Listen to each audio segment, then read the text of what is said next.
जंगल में टूनी चिड़िया रहा करती थी। टूनी के 2 बच्चे भी थे। टूनी चिड़िया अपने बच्चों के साथ घर पर ही रहा करती थी। हर दिन अपनी सहेली छोटू तोता के साथ वो बाहर आहार लाने के लिए जाया करती थी।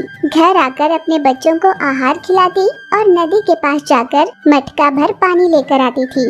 पहले वो घर जाकर अपने बच्चों को पानी पिलाती, फिर बचा हुआ पानी वहीं पेड़ के पास 2 पौधों में हर दिन दिया करती थी। अपनी माँ को हर दिन यूं पौधों में पानी देते हुए उसके बच्चों ने देखा और पूछा, तुम हर दिन इतनी मेहनत कर नदी से पानी लेकर आती हो, फिर इतनी मेहनत से लाया हुआ पानी उन पौधों में क्यों दे देती हो माँ? हम ये सोचकर कि जंगल में इतने सारे पेड़ हैं, पौधे नहीं लगाएंगे तो कैसे चलेगा? अगर पेड़ नहीं होंगे तो वर्षाएं भी नहीं होंगी, इसलिए हमसे जितने हो पाए उतने हमें पौधे लगाने चाहिए। यूँ हर दिन पानी देने के कुछ महीनों बाद पौधे पेड़ में बदल गए। उनमें से एक आम का पेड़ था तो दूसरा नीम का पेड़, पर वो दोनों मायावी पेड़ थे। ये ना तो चिड़िया जानती थी, ये ना तो टूनी चिड़िया और ना ही जंगल का कोई भी जानवर जानता था। हर रोज की तरह उस दिन भी टूनी पेड़ में पानी देने के लिए पानी लेकर आई। उस समय आम का पेड़ नीम के पेड़ से बात कर रहा था। दोस्त, यहाँ किसी को ये नहीं पता है ना कि हम मायावी पेड़ हैं? क्या हम इन्हें बता दें? तुम्हें ऐसा कुछ करने की कोई जरूरत नहीं, क्योंकि हम क्या जानते हैं इन पक्षियों में कौन लालची पक्षी हो और हमें काट कर कहीं बेच न डाले। तभी वहाँ पर टूनी आई और पेड़ में पानी देने लगी। टूनी, आज तक तुमने चाहे जितनी भी तकलीफें आई हो, बिना चुके हर दिन हमें पानी देती आई हो, जिस वजह से आज हम इतने फले फूले हैं। तुम्हारी कोई इच्छा हो तो बताओ, हम उसे पूरा करेंगे। कि तुम्हें मायावी शक्तियाँ हैं, फिर भी हर दिन मैंने तुम्हें पानी दिया। बस मेरे बच्चे सुरक्षित रहें, मैं बस इतना ही चाहती हूँ। ये तुम किसी और को बताना मत, वरना हमारी जान को ही खतरा हो जाएगा। अरे नहीं दोस्त, मैं किसी से नहीं कहूँगी। फिर साथ में लाया पानी टूनी ने पेड़ में दिया और वहाँ से चली गई। फिर एक दिन जंगल में अकाल पड़ गया। सारे पेड़ एक एक कर सूख जाने लगे। अब पक्षियों के लिए खाने पीने के लाले पड़ गए थे। सभी पक्षियों ने एक बैठक बुलाई। सुनो दोस्तों, हमारे जंगल में अकाल पड़ गया है। इससे पहले इस जंगल में इतना बुरा समय कभी नहीं आया।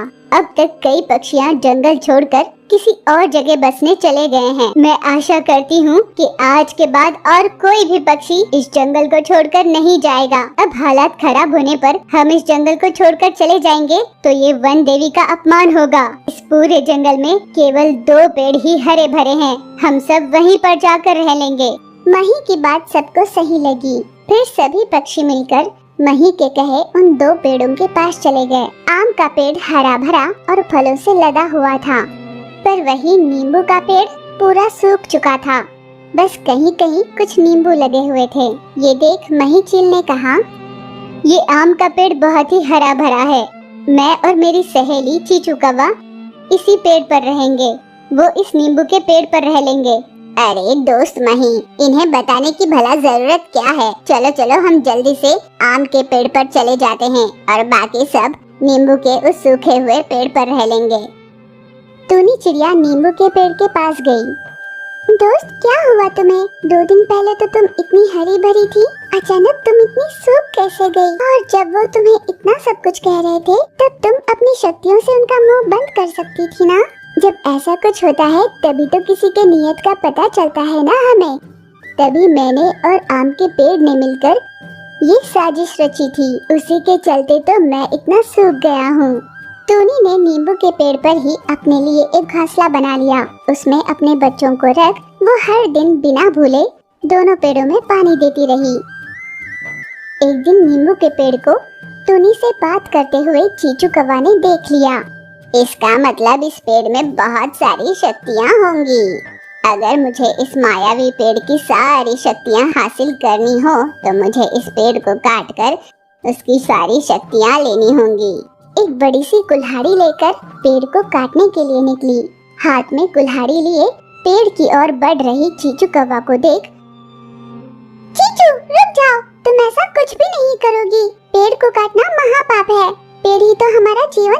है ना, पेड़ हमेशा हम पर उपकार ही करते हैं। आम के पेड़ से अचानक एक रोशनी निकली और वो सीधे जाकर चीचू में समा गई।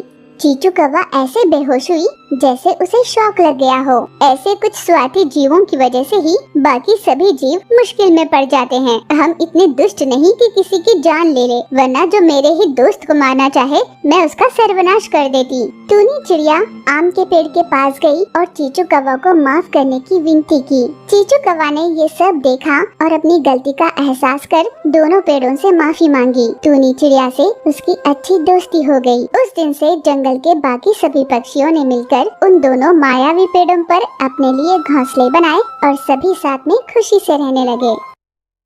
टूनी के पति का देहांत हो चुका था।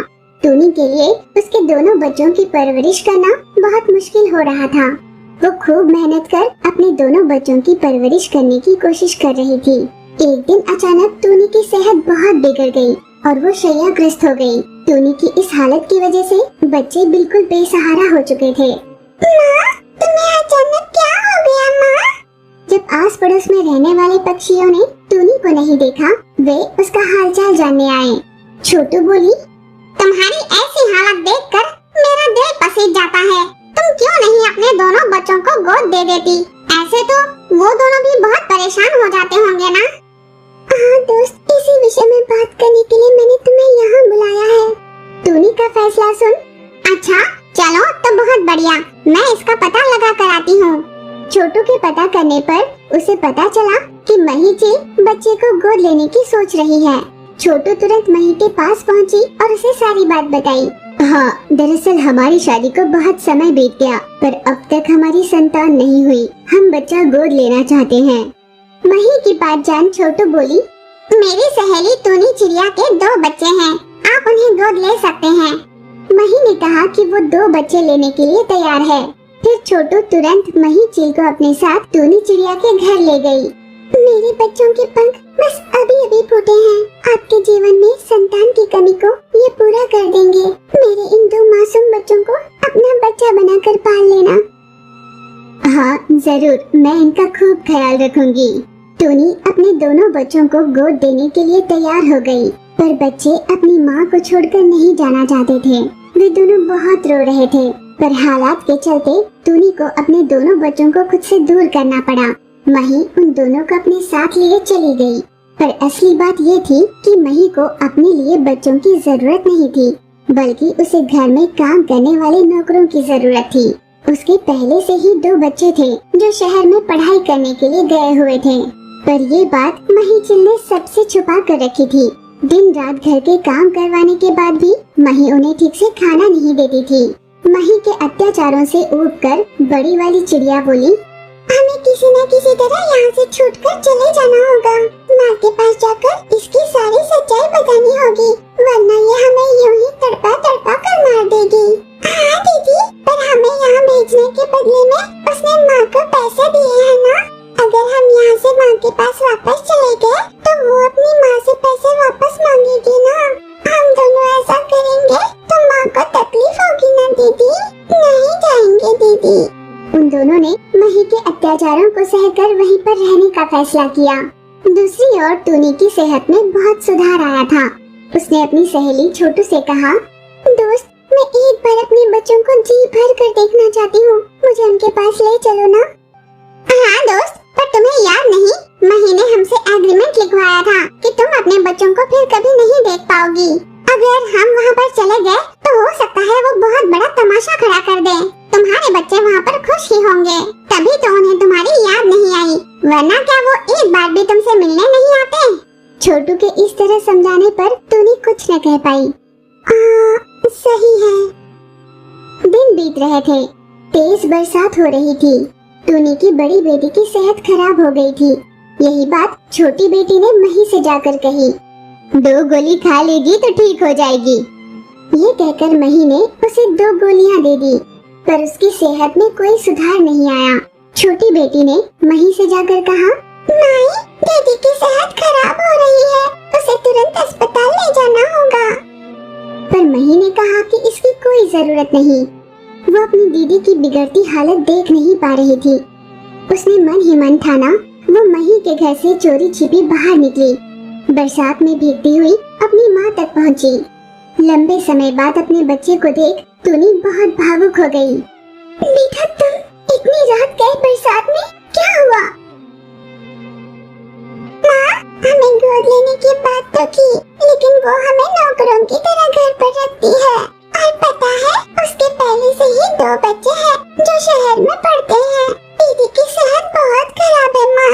मैंने उनसे बहुत विनती की कि दीदी को अस्पताल ले चलते हैं, पर वो मान नहीं रही। उस भरी बरसात में टूनी तुरंत अपने साथ एक डॉक्टर लिए अपनी बेटी के पास पहुंची। टूनी को देख मही ने बहुत बड़ा तमाशा खड़ा किया।